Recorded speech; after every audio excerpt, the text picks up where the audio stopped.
Hey there, what is up everybody, and welcome to the Audio Files. A place where we get together to hang out, talk about music, video games, and all the things we love about them. Today we are going to be diving into Star Wars Knights of the Old Republic. For Knights of the Old Republic, they hired Jeremy Soule, who at this point in his career, is the composer that would go on to do Skyrim, a prolific composer up to this point, and I think this is one of his really big breakthrough games in his career. Definitely one of the most popular games he's ever composed for. Getting into the track by track for this. Track 1 is called The Old Republic Theme. Does this come up in the rest of the game? Well, like it plays in the character creation screen. Character creation. Where else? I know it probably plays in the credits, but I don't actually know if it's in the game. Which is weird, because it's easily my favorite track. It evokes this 19th century feeling. It reminds me of, like, Verdi. And the melody is just so long. Yeah, there's like 3 phrases in the melody, I should say. Totally. It definitely got me hyped up as a kid to play this game. And it sets you up for an expectation of scale of the story you're about to experience. Because Knights of the Old Republic is a big RPG. It's kind of the national anthem of the Old Republic. Next track we're talking about, Manon Auto City. This was another one of my absolute favorite pieces of music playing this game. It's just so serene and peaceful and beautiful. You could probably find a commercial CD of generic spa music from 2006, and you could find a track like this on it.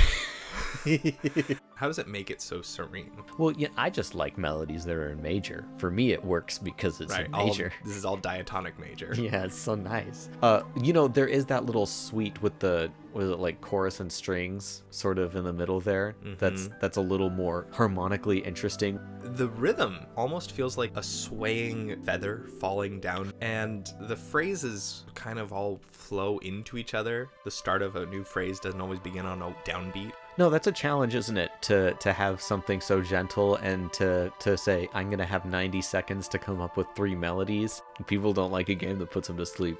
It's still entertaining enough to keep you up. The next track that I wanted to play for you is the Terrace Upper City theme, a piece of music that plays pretty early on in the game in the prologue on Terrace when you're exploring this idyllic, beautiful, Coruscant-like environment. But there was always the tinge of something else under the surface. It's a fascinating 90 seconds of music. I don't know why he felt the need to go so hard, but what I like about it in particular, it's really modern. It fits the cityscape. Because at first it's got that late romantic feeling that you get from a lot of his score, and then all of a sudden you're taking key changes that feel really 20th century. You have the same kind of melodic patterns 3 times. You're talking about the entire structure of the piece. There's 3 sections, and it's a repeated idea, musical idea 3 times. Yeah, in the repeated music in the area, he is cycling through this melody in 3 different keys. And the keys he's cycling through kind of have this modern feeling to it. What else I like about it is that he ends it right on that nice major chord. Yes. Yeah. When I first listened to this, I was like, oh, is this a Picardy third, Malik? We're recording this at Christmas time, and there's Picardy thirds in Christmas music.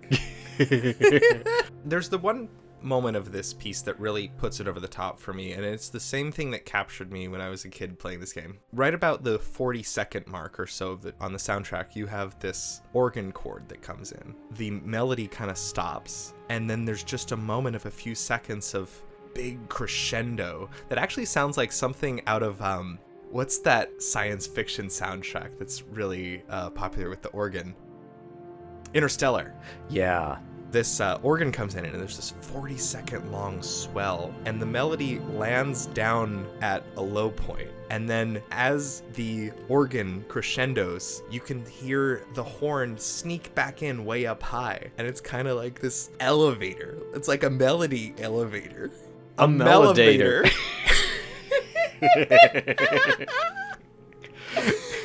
But yeah, isn't it a weird choice when they pick the organ? Yeah. Aren't you always like, is that a pipe organ? Probably organ's got to be associated with bad guys, right? Or, that's interesting, God and Serenity. Or civilization. Whoa. Yeah, you think maybe he got some concept art? Some stick figures pointing guns at each other. Make music for that. So the next track I wanted to highlight from this game is Bastila Shan's theme. Of course, Bastila Shan is your Jedi companion in this Star Wars story, the one who teaches you about the Force and tells you, you could be a Jedi too. For the low price of $19.95. Look, every Jedi story starts with a hot or old person sitting them down and saying, you see that crazy shit I could do? You could do that too. So the next track that I wanted to highlight for you is Bastila Shan's theme. Of course, Bastila Shan in this game, in this Star Wars story, is the character who is the Jedi that you've been searching for on Taris to rescue, right in the prologue. And this plays when she has the conversation with you about being a Jedi, and I should take you to the Jedi Enclave because you're strong in the Force. The most notable thing about this track, this is the only time that the composer just quotes an entire 4-section phrase. That's true. Williams. That's true. He doesn't finish the whole thing, but he gives you like the full 3/4 of it. Yeah. 3 out of 4 phrases. Yeah. Instead of hinting, because later he'll hint at the Sith theme with Right. a few intervals, but here It's not chopped up, broken apart. It is an exact quote. exactly. And it has the desired effect of the curtains are pulled open and this is it. You are now in Star Wars. You know, you're even capturing the magic of the moment when Luke first learned about the Force from Ben Kenobi. You, as the avatar on screen that's representing you, the player, is for the first time hearing about the Force. And well, maybe I could be a Jedi too. The excitement is shown through that tremolo, the in the strings up high. There's kind of, again, 3 sections that's written on the published soundtrack. There's the first section, which sounds very much like the music that you hear around the upper city of Taris. And then there's the Force theme quote, the John Williams Force theme quote. And then there's the C section, which has a new melodic idea. And that's what I think is actually Bastila Shan's theme. Is that the Exactly. So I think what this piece is doing is transporting you from the everyday world. You then hear something recognizable. You hear the John Williams Force theme, and then you hear a new theme, and a new melodic idea that's repeated throughout the soundtrack, and that's Bastila's theme. And in this way, he's elevating you from the mundane, beckoning you to adventure with the Force theme, and then putting you in.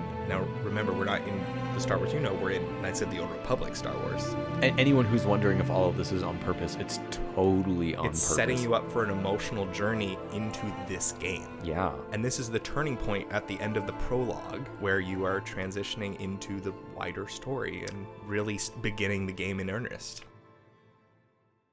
So the last piece that I really wanted to highlight, Inside Sith Base. Inside the Sith Base, it does play when you're exploring the Sith Base on Taris. Again, all this music is from the prologue, but this is also, crucially, the main menu theme. Interesting choice. So this is the first piece of music other than, I guess, the developer credits. You load up the game for the first time, this is the song that you hear. Why do you think they picked this one? It Well, seems like a bold choice. It's setting the scene. They want it to feel dark on the jump. In this world, I think that they want to communicate up front that this is a Star Wars story, but it's going to have a different tone. I love brave choices like that. And it's not just the composer who made that choice, but it's whoever put it in the main The menu. implementer. Yeah. I mean, I guess they could have also used the Republic main theme. Sure, and I'm picturing it, but that feels like I'm playing Dragon Quest. It would be too energetic. Uh-huh. And well, also, the main menu shows you big bad evil guy. Part of what makes this so dark, it uses minor thirds to poke at the Sidious melody.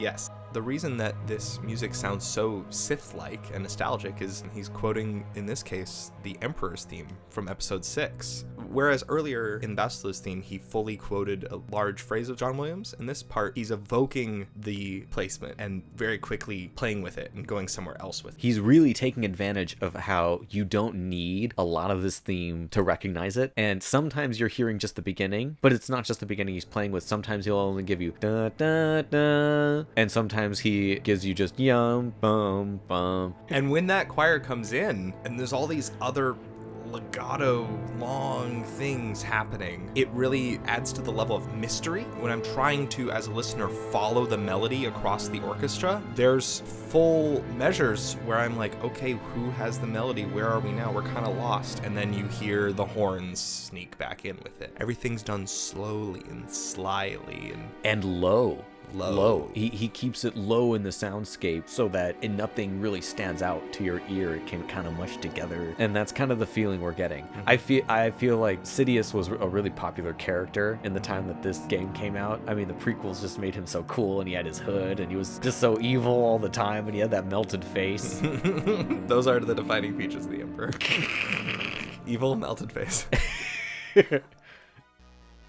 Jeremy Soule has done a fantastic job with the music of this classic game that if you haven't played, you should. I feel like at this point it's one of those games everyone just says it's a good game, but I think a lot of people saying that it's a good game haven't actually played it because it came out so long ago. People complain that it's dated, but it's only that the mechanics that are in there aren't around anymore, but they're not dated because they're no good.